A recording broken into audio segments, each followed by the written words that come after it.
ನಟಿ ರಮ್ಯಾ ವಿರುದ್ಧ ಅವಹೇಳನಕಾರಿ ಪೋಸ್ಟ್ ವಿಚಾರಕ್ಕೆ ಸಂಬಂಧಪಟ್ಟಂತೆ 12 ಆರೋಪಿಗಳ ಮೊಬೈಲ್ ರಿಟ್ರೀವ್ ಅನ್ನ ಮಾಡಲು ಸಿದ್ಧತೆಯನ್ನು ನಡೆಸಿಕೊಳ್ಳಲಾಗ್ತಾ ಇದೆ.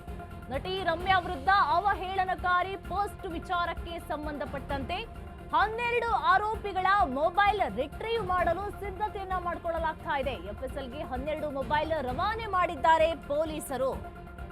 ಎಫ್ಎಸ್ಎಲ್ ವರದಿ ಬಂದ ಬಳಿಕ ಕೋರ್ಟ್ಗೆ ಚಾರ್ಜ್ ಶೀಟ್ ಅನ್ನ ಸಲ್ಲಿಕೆ ಮಾಡಲಾಗುತ್ತೆ.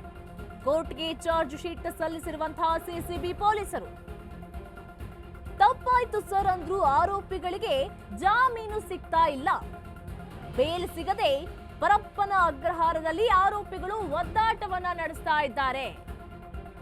ನಟಿ ರಮ್ಯಾ ವಿರುದ್ಧ ಅವಹೇಳನಕಾರಿ ಪೋಸ್ಟ್ ವಿಚಾರಕ್ಕೆ ಸಂಬಂಧಪಟ್ಟಂತೆ 12 ಆರೋಪಿಗಳ ಮೊಬೈಲ್ ಅನ್ನ ರಿಟ್ರೀವ್ ಮಾಡಲು ಸಿದ್ಧತೆಯನ್ನ ಮಾಡಿಕೊಳ್ಳಲಾಗ್ತಾ ಇದೆ. ಎಫ್ಎಸ್ಎಲ್ಗೆ 12 ಮೊಬೈಲ್ ರವಾನೆ ಮಾಡಿದ್ದಾರೆ ಪೊಲೀಸರು. ಎಫ್ಎಸ್ಎಲ್ ವರದಿ ಬಂದ ಬಳಿಕ ಕೋರ್ಟ್ಗೆ ಚಾರ್ಜ್ ಶೀಟ್ ಅನ್ನ ಸಲ್ಲಿಕೆ ಮಾಡಲಾಗುತ್ತೆ. ಈಗಾಗಲೇ ಕೋರ್ಟ್ಗೆ ಚಾರ್ಜ್ ಶೀಟ್ ಅನ್ನ ಸಲ್ಲಿಸಿರುವಂತಹ ಸಿಸಿಬಿ ಪೊಲೀಸರು ತಪ್ಪಾಯ್ತು ಸರ್ ಅಂತ ಹೇಳಿದ್ರು ಆರೋಪಿಗಳಿಗೆ ಜಾಮೀನು ಸಿಗ್ತಾ ಇಲ್ಲ. ಬೇಲ್ ಸಿಗದೆ ಪರಪ್ಪನ ಅಗ್ರಹಾರದಲ್ಲಿ ಆರೋಪಿಗಳು ಒದ್ದಾಟವನ್ನ ನಡೆಸ್ತಾ ಇದ್ದಾರೆ. ಎಫ್ಎಸ್ಎಲ್ಗೆ 12 ಮೊಬೈಲ್ ಅನ್ನ ರವಾನೆ ಮಾಡಿದ್ದಾರೆ ಪೊಲೀಸರು.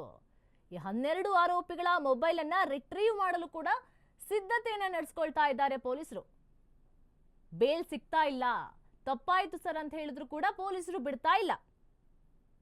ಪರಪ್ಪನ ಅಗ್ರಹಾರದಲ್ಲಿ ಆರೋಪಿಗಳು ಒದ್ದಾಟವನ್ನ ನಡೆಸ್ತಾ ಇದ್ದಾರೆ. 12 ಆರೋಪಿಗಳಿದ್ದಾರೆ. ಆ 12 ಆರೋಪಿಗಳ ಮೊಬೈಲ್ ಅನ್ನ ರಿಟ್ರೀವ್ ಮಾಡಲು ಪೊಲೀಸರು ಸಿದ್ಧತೆಯನ್ನ ನಡೆಸಿಕೊಳ್ತಾ ಇದ್ದಾರೆ.